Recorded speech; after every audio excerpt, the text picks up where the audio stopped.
Колега Хусни Исмаили, благодарам што потврдивте се она што ние го зборувавме изминатите неколку дена овде во оваа сала.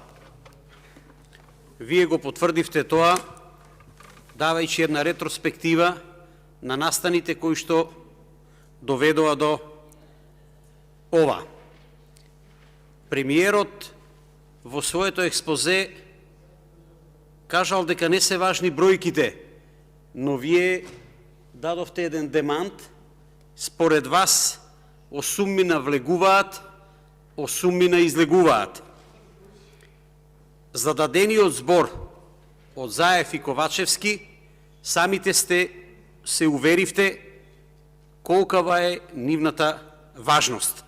Исто така, во вашето обраќање зборувавте за неконзистентноста на политиките во ситуација која што вие оценивте со еден збор дека алтернатива го направи премиер. И тоа е вистината, тоа е факт. Меѓутоа и откривте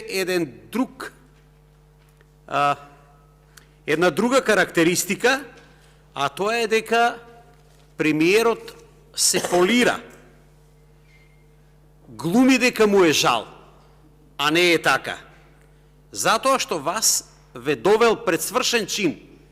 Ако внимателно ве слушав и разбрав, во еден единствен ден сте добиле и понуда, меѓутоа и било очекувано од ваша страна да дадете одговор. За владата кажавте дека е хакирана и дека нема апсолутно никаква можност да се реализира нешто од било какви програмски определби. Јас само ќе додадам, ќе дополнам околу Европскиот фронт, каков е тој Европски фронт начело со Артан Груби. Тоа може да биде фронт само каде што интересот се парите. Заеднички именител се парите, тендерите и се она што оди и се врти околу криминал и корупција. Секој пат предпочитам Народен фронт. На еден таков замислен фронт за Европа, народот се спротивставува секогаш, а народот и секогаш победува. Благодарам.